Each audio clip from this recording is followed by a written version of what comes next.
स्वागत है एक बार फिर से आपका आपके अपने चैनल एमएच क्लासेस बाई पवन त्रिपाठी में। मैं हूं पवन कुमार त्रिपाठी और आज मैं आपके समक्ष लेकर उपस्थित हूं कक्षा 11 सामान्य हिंदी यूपी बोर्ड में काव्य खंड का तीसरा चैप्टर, जिसको लिखा है सूरदास जी ने। उसका हमने आपको वात्सल्य और विनय एक भाग में प्रस्तुत किया है। अब दूसरे भाग में भ्रमर गीत का पार्ट 1 हम आपके सामने लेकर आए हैं, जिसमें 5 दोहों का हम व्याख्या आपके समक्ष प्रस्तुत करेंगे। आशा करते हैं कि पिछला वीडियो आपको पसंद आया होगा। जो हमारे नए व्यूअर हैं, जिन्होंने अभी तक हमारे चैनल को सब्सक्राइब नहीं किया है, उनसे विनम्र निवेदन है कि वो हमारे चैनल को सब्सक्राइब करें, लाइक करें और अपने दोस्तों को शेयर करें तथा बेल आइकन को हिट करना ना भूलें, ताकि हमारे चैनल की सभी वीडियोस की पहली नोटिफिकेशन सबसे पहले आपको प्राप्त हो सके। प्यारे मित्रों, यह चैप्टर प्रारंभ करने से पहले मेरा एक आग्रह आप सबसे है कि अगर वीडियो देखते समय आपको लगे कि हम मेहनत से वीडियो बना करके आप तक पहुंचाने का प्रयास कर रहे हैं, तो हमारे इस चैनल को 10 लोगों के पास शेयर करें, उनसे कहें कि वो आगे 10 लोगों को शेयर करें और सब्सक्राइब करने के लिए प्रेरित करें, ताकि इस आधुनिक युग की दौड़ में हम सबके साथ कंधे से कंधा मिलाकर चल सकें।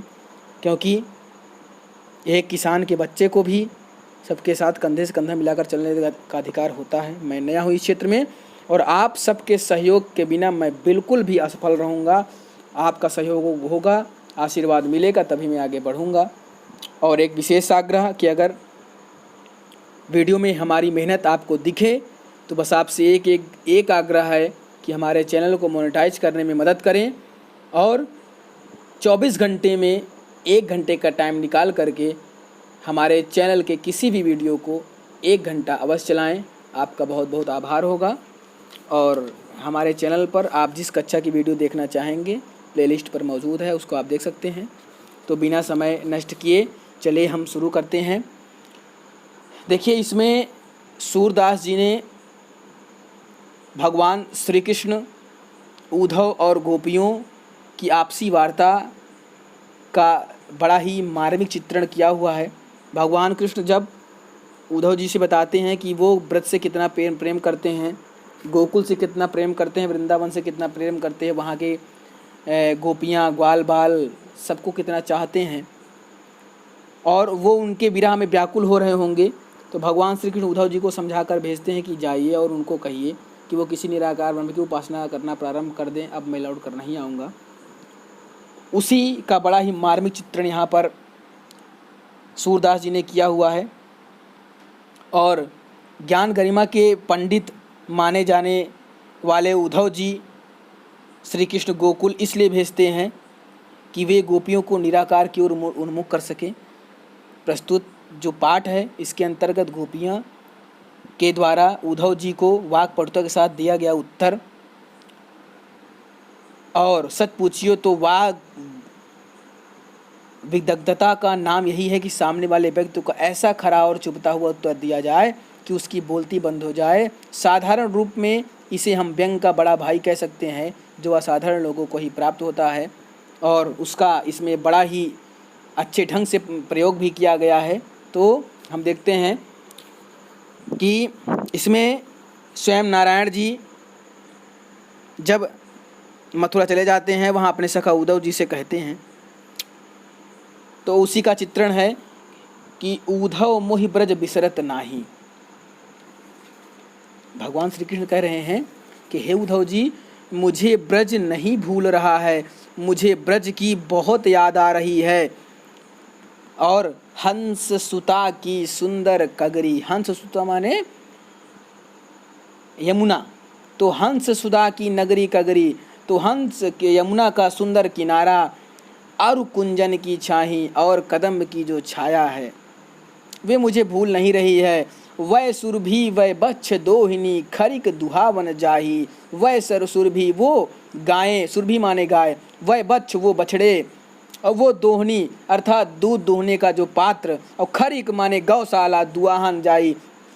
हे उद्धव जी, वो यमुना का किनारा और कदम के वृक्षों की छाया वे गायें बछड़े, दूध दुहने का पात्र और वो जब हम गौशाला गायों को दुहाने जाया करते थे, वो सारे चित्र मुझको भूल नहीं रहे हैं। और ग्वाल बाल मिल करत कुलाहल नाचत गही गही बाही। और हे उद्धव जी, जब हम ग्वाल बाल आपस में मिल करके कोलाहल मचाते थे, शोर मचाते थे और एक दूसरे की बाहें पकड़ करके वहाँ पर हम नृत्य किया करते थे, नाचते कूदते थे, खेलते थे। यह मथुरा कंचन की नगरी, मन मुक्ता हल जाही। हे उद्धव जी, यह मथुरा तो कंचन की नगरी है, सोने की नगरी है, सोने का नगर है, लेकिन मन मुक्ता हल जाही। जब हमें गोकुल की याद आती है, ब्रज की याद आती है, ग्वाल बालों की याद आती है, तो ये जो है मणियों और मोतियों से भरा हुआ ये जो मथुरा नगर है, ये हमें भूल जाता है और उसकी याददाश्त हमें आने लगती है। और जब ही सूरत यावत वासुक की लिखा है ना कि हे उद्धव जी, ये जो मथुरा नगर है ये सोने का बना हुआ है और मणियों और मोतियों से जड़ा हुआ है, लेकिन जब ही सूरत आवत वा सुख की, लेकिन जैसी हमें उस सुख की अनुभूति होती है ब्रज और गोकुल वृंदावन की, ज्यों मगत तन नाही, और मेरे मन में एक उत्साह सा जग जाता है, उन्मुक्तता सा छा जाती है और मुझे ब्रज गोकुल याद आने लगता है। उसके बाद फिर अनगन भांति करई बहुलीला जसुदा आनंद निभाही। हे उद्धव जी, मैंने वहाँ अनगन अनगिनत प्रकार की लीलाओं को अंजाम दिया, अनगिनत हमने लीलाएं की वहाँ पर। और जसुदा आनंद निभाही, नंद बाबा और यशोदा माँ को हमने वहाँ पर सुख दिया। हमने यहाँ पर अनेकों लीलाएं की और उनको नंद बाबा और यशोदा माता को सुख दिया मैंने। सूरदास प्रभु रहे मौन हुए, यह कही कह पछताई। सूरदास जी कहते हैं भगवान श्री कृष्ण जब इस तरह की बातें करने लगते हैं तो वो मौन हो जाते हैं और रह रह कर पश्चाताप करते हैं कि कैसे मैं उन सबको छोड़ करके मथुरा नगर आ गया। अब आगे देखते हैं, बिनु गोपाल बैरनी भई कुंजय। अब यहाँ पर जब उद्धव जी भगवान श्री कृष्ण के कहने पर गोपियों को समझाने के लिए आ जाते हैं और उनके जोग साधना के संदेश को सुनकर गोपियाँ बहुत गुस्सा होती हैं, उनको जवाब क्या देती हैं अब उसको देखिए। गोपियाँ कह रहे हैं कि बिनु गोपाल बैरनी भई कुंजय। हे उद्धव जी, भगवान श्री कृष्ण के बिना, नंदलाल के बिना, नटवरलाल के बिना ये जो कुंजें हैं, ये जो बाग बगीचे हैं, ये हमें अच्छे नहीं लगते। और तब वह लता लगत तन शीतल, और वहाँ की जो लताएं हैं वो तो तब हमें बड़ी शीतल लगती थी जब भगवान श्री कृष्ण हमारे साथ रास रचाया करते थे, तब वो लताएं हमें बड़ी शीतल लगती थी। लेकिन आज का ये जो दृश्य है उद्धव जी, आज का दृश्य कैसा है? अब भाई विषम ज्वाल की पुंजय, और वही जो लताएं शीतलता प्रदान करती थी, आज वो भीषण आग की ज्वालाएं बन गई हैं, ज्वालाओं का पुंज बन गया है। अब वृथा बहत जमुना खग बोलत, वृथा कमल फूलन यलि गुंजय। हे उद्धव जी, वृथा बहत जमुना, हमारे लिए उस बहती हुई यमुना का जल एकदम व्यर्थ है।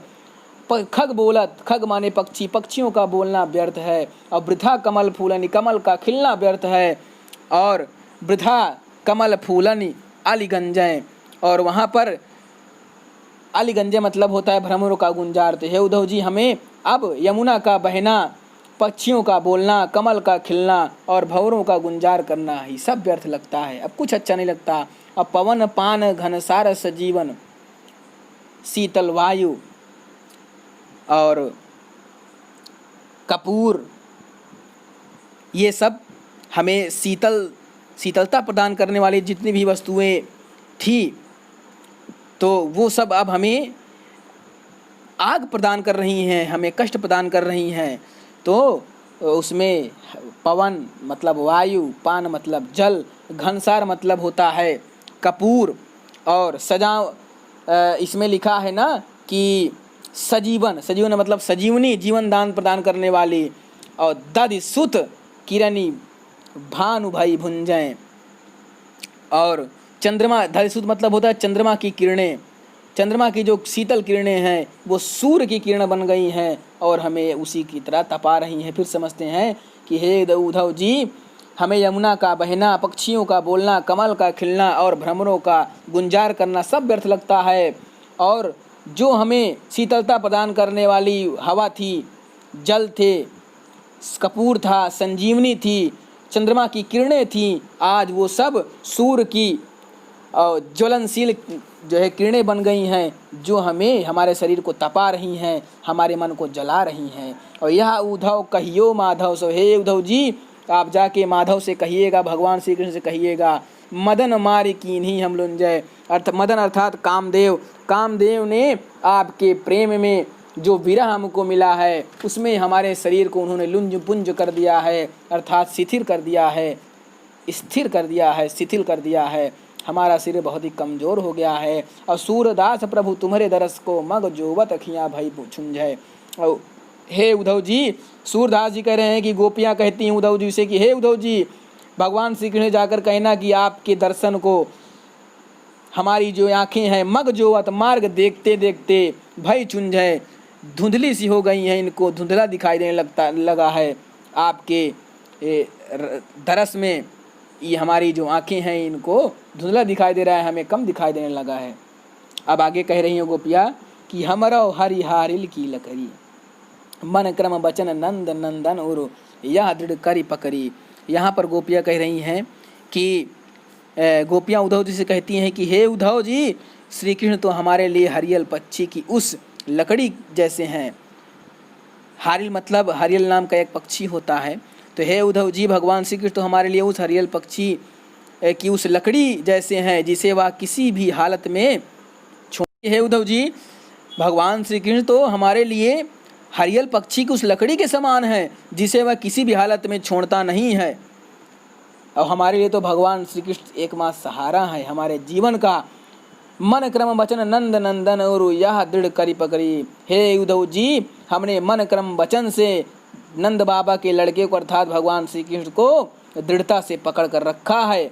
और जागत सोवत स्वप्न दिवस ने, सोते जागते स्वप्न में रात दिन कान कान जकरी, भगवान श्री कृष्ण का ही नाम जपते रहते हैं। और सुनत जोग लागत है ऐसो ज्यों करोई ककरी। है उद्धव जी, ये जो जोग साधना का संदेश आप हमें दे रहे हैं, इसको सुनकर ऐसा लगता है कि ज्यों करोई ककरी, कि हमने कोई कड़वी ककड़ी खा ली हो। और सूतव व्याध हमको ले आए, देखी सुनी न करी। हे उद्धव जी, आप तो ये जो जोग साधना का संदेश हमारे लिए लाए हैं, ये एक व्याध के समान है, एक ऐसे रोग के समान है जिसका कोई इलाज कहीं नहीं है, उसका कहीं कोई इलाज नहीं है, और जिसको हमने न कभी देखा न सुना और न कभी उसको हमने आजमाया है। और यह तो सूर तिनहि लय सौंपो जिनके मन चकरी। सूरदास जी कह रहे हैं कि गोपियाँ कहती हैं कि हे उद्धव जी, ये जोग साधना का संदेश तो आप उन्हीं को जाके दें जिनका मन चकवे और चकई की तरह चंचल होता है, इधर उधर मुंह मारते रहते हैं। इस प्रकार के लोगों को आप योग साधना का संदेश दें तो ज़्यादा अच्छा रहेगा। हमारे सम्मुख आपके योग साधना का संदेश नहीं चलेगा, क्योंकि हम सब भगवान श्री कृष्ण की अनन्य उपासिका हैं, अनन्य भक्ता हैं, उनसे बहुत प्रेम करते हैं, उनके बिना हम मर जाएंगे, लेकिन हम किसी और की उपासना नहीं करेंगे। अब उद्धव जी से फिर गोपियाँ कहती हैं कि उद्धव जोग जोग हम नाही। अब यहाँ पर गोपियाँ उद्धव जी को तंज कसते हुए कहती हैं कि हे उद्धव, हम गोपियाँ तुम्हारे द्वारा बताए गए इस योजना योग साधना के का जो आपने संदेश दिया है उसके हम योग्य नहीं है। उद्धव जोग जोग हम नहीं, एक जोग मतलब होता है जोग साधना और एक जोग का मतलब होता है उपयुक्त योग्य। तो हे उद्धव जी, हम आपके द्वारा बताए गए उस निराकार परम ब्रह्म की उपासना करने योग्य नहीं है। अबला सार ज्ञान कहा जाने कैसे ध्यान धराही। हे उद्धव जी, हम तो अबलाएं हैं और भला हम जैसी अबलाएं ज्ञान को क्या समझेंगी। किस प्रकार हम उस परम पिता ब्रह्मा का ध्यान करेंगे जिसके विषय में आप बता रहे हैं हमको। तेई मूदन नयन कहत हो हरि मूरत जिन माही। हे उद्धव जी, आप उन आँखों को बंद करने के लिए कह रहे हैं हरि मूरत जिन माही, जिनमें तो भगवान श्री कृष्ण की मूर्ति बसी हुई है।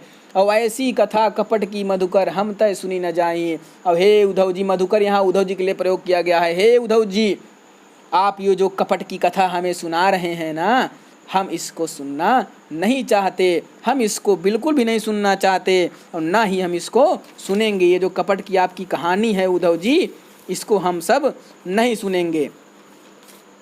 क्योंकि कपट आपका जो है दिख रहा है और वो कपट कहानी हमसे नहीं सुनी जा रही है।